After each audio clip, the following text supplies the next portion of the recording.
there have been thousands of reported cases of UFO sightings and encounters. Many turn out to be fake and just hoaxes, but what about the few that are unexplainable? Here are 5 of the most controversial and unexplained UFO sightings and encounters. Number 5. The Rendlesham Forest Incident, also known as Britain's Roswell, is undoubtedly one of the best documented and most significant military encounters with a craft of unknown origin or UFO. It is also a case that involved very, very credible witnesses, trained United States Air Force observers, and military police. The incident spanned 3 days in 1980. Rendlesham Forest is a large pine forest east of Ipswich in Suffolk, England. Nearby are the twin NATO air bases, RAF Bentwaters and RAF Woodbridge. At the time, both bases were being leased to the United States Air Force. Several UFO incidents, including multiple witness sightings by military personnel, ground traces, and radioactive anomalies, were reported from Rendlesham Forest. According to the USAF security patrolman on duty, the object was described as being metallic in appearance and triangular in shape, approximately 2 to 3 meters across the base. It illuminated the entire forest with a white light and had a pulsing red light on top and a bank of blue lights underneath. In November of 2002, the British Ministry of Defence released the Rendlesham file, documents related to and confirming the Rendlesham Forest incident. Steve Longaro, who has served as a police sergeant in the USAF, was guarding the weapons storage area when the alarm started going off. He said while on duty that night, we had a very sophisticated alarm system and everything just went off. And then I could see these lights over treetops and I was thinking, what's going on? Then they started sending people out there, and at first it was hard to believe. All these bright lights, it was hard to take in. From what I remember, the lights, fluorescent lights, kind of had a glow, like a reddish glow. I remember going out there.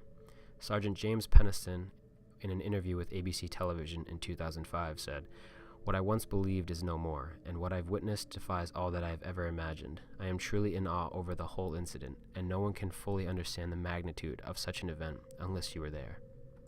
Number 4. The Phoenix Lights. Many of you may already know about the Phoenix Lights because it is one of the most witnessed encounters in history, with nearly 10,000 people seeing it at the same exact time on the night of March 13, 1997 in Arizona. Also, a movie called Phoenix Forgotten has been made this past year, and while it's not the best movie, it definitely gives a good representation of what could have happened. 2 months before Phoenix became a hotbed of UFO interest, some reported seeing strange lights in the month before. UFO researchers report that before the lights were seen over Phoenix, they were first spotted near Henderson, Nevada. Afterward, they were spied in Mexico.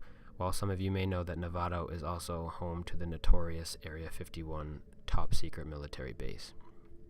"We call it the Phoenix Lights, but it's really not completely accurate," said Richard Dolan, referencing the sightings hours earlier in Nevada.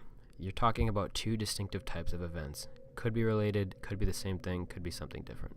This event happened in the middle of March, but it didn't become general knowledge until June 18, 1997, when USA Today put a brief headline, 'Skies, Phone Lines Light Up Arizona,' on the front page." Now, why did it take so long to come out to the public? Who knows? It just adds more to the story. Number 3. Washington UFO Incident. The 1952 Washington, D.C. UFO incident, also known as the Washington National Airport sightings and the Washington Flap Reference, a series of unexplained lights, some moving fast, some moving slow or stopped, that were observed visually and tracked on radar and skies over Washington, D.C. between July 12th and July 29th, 1952.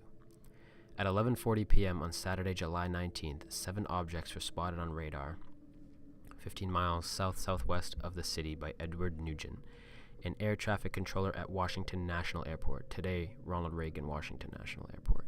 Following verification by 2 other controllers, Harry Barnes, Nugent's superior, called National Airport's other radar center and was told by Howard Coughlin, the controller there, that not only did he have them on radar, but was looking through the window. He could see one, a bright orange light in the sky when the objects moved over Capitol Hill and the White House. An alarmed Barnes called Andrews Air Force Base, 10 miles away, to find Andrews' personnel trying to make sense of what was happening. During this initial contact, while radars showed nothing unusual, direct observation told a different story. Staff Sergeant Charles Davenport watched an orange-red light zigzag in all directions, while another airman, William Brady, watching from the tower, saw an orange ball of fire trailing a smoking tail appear, then disappear at great speed into the distance. Back at Washington National, S.C. Pierman, a pilot waiting for permission to take off, observed 6 white tallies, fast-moving lights. Barnes, who was in radio contact with Pierman, later stated that the sightings coincided with the radar blips we could see near his plane. At one point, radar centers at Andrews and Washington National were simultaneously tracking an object hovering over a radio beacon. All objects disappeared with the arrival of jet fighters from Newcastle AFB in Delaware. Returning when the jets left to refuel, the UFOs of the first wave were last detected by radar on July 20th at around 5:30 a.m. The sightings of the second wave began at 8:15 p.m. on July 26th, with observations by crew of National Airlines plane inbound into Washington. Within minutes, radar operators were watching their screens light up with unknown objects. A master sergeant at Andrews, observing the objects visually, dismissed talk of the lights being shooting stars with "there were no trails. They traveled faster than any shooting star I've ever seen." At 11:30 p.m., jet fighters from Newcastle AFB arrived on scene. One of the fighters almost immediately surrounded by a number of white glows. A request by fighter pilot Lieutenant William Patterson for instructions was allegedly met with silence. The situation eventually resolved with the lights breaking away and disappearing forever. Number 2. The Belgian UFO Wave. Belgian UFO Wave was a series of reported sightings of triangular UFOs in Belgium, which lasted from November 29, 1989 to April 1990. The events of November 29th would be documented by 30 different groups of witnesses and 3 separate groups of police officers. All the reports related a large flying object at low altitude. The craft was a flat, triangular shape with lights underneath. This giant craft did not make a sound as it slowly moved across the landscape of Belgium. There was free sharing of information as the Belgian police tracked this craft as it moved from the town of Lee to the border of the Netherlands and Germany. The Belgian UFO wave peaked with the events on the night of March 30th, 1990.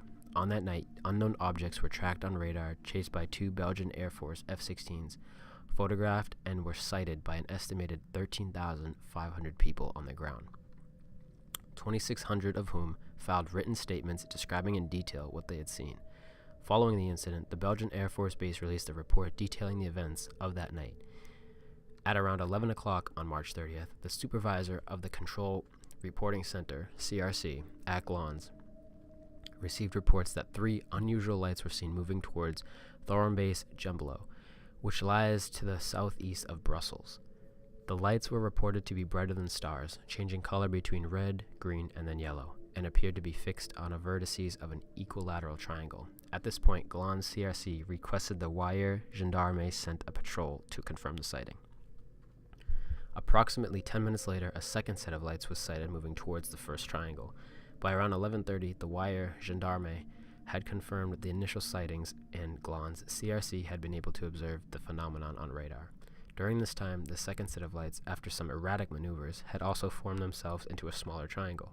After tracking the targets and receiving a second radar confirmation from the Traffic Center Control at Sommerzake, Glans CRC gave the order to scramble 2 F-16s from the Boscheveen Air Base shortly before midnight. Throughout this time, the phenomenon was still clearly visible from the ground, with witness describing the whole formation as maintaining their relative positions. While moving slowly across the sky, witnesses also reported 2 dimmer lights toward the city of Benghazi, displaying similar erratic movements to the second set of lights. Over the next hour, the 2 scrambled F-16s attempted 9 separate interceptions of the targets, but they had already disappeared. Number 1. Roswell.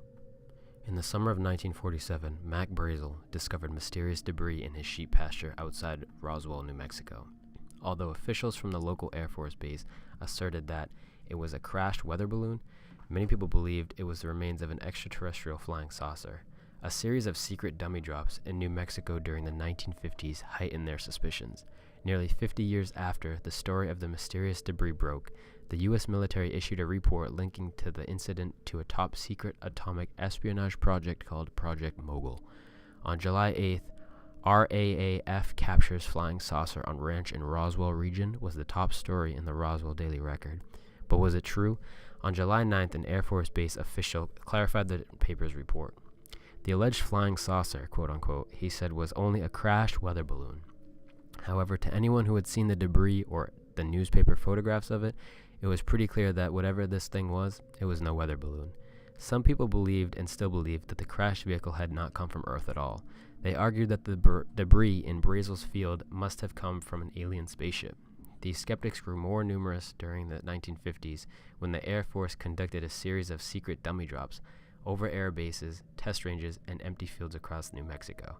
These experiments meant to test ways for pilots to survive falls from high altitudes, sent bandaged, featureless dummies with latex skin and aluminum bones. Dummies that looked an awful lot like space aliens were supposed to fall from the sky onto the ground, where military vehicles would descend on the landing site to retrieve the bodies as quickly as possible. Seems like the perfect explanation, doesn't it? Just a little too perfect. This has to be the most controversial encounter with so-called UFOs, being covered up for almost 50 years. Not to mention the men who retrieved the bodies died from an unknown poison not found on the periodic table soon after because they failed to wear any protective gear. If this was just an innocent government test, why was it not released for 50 years? What's to hide? To these people, dummy drops seemed just as suspicious. They were convinced that the dummies were actually extraterrestrial creatures who were being kidnapped and experimented on by government officials.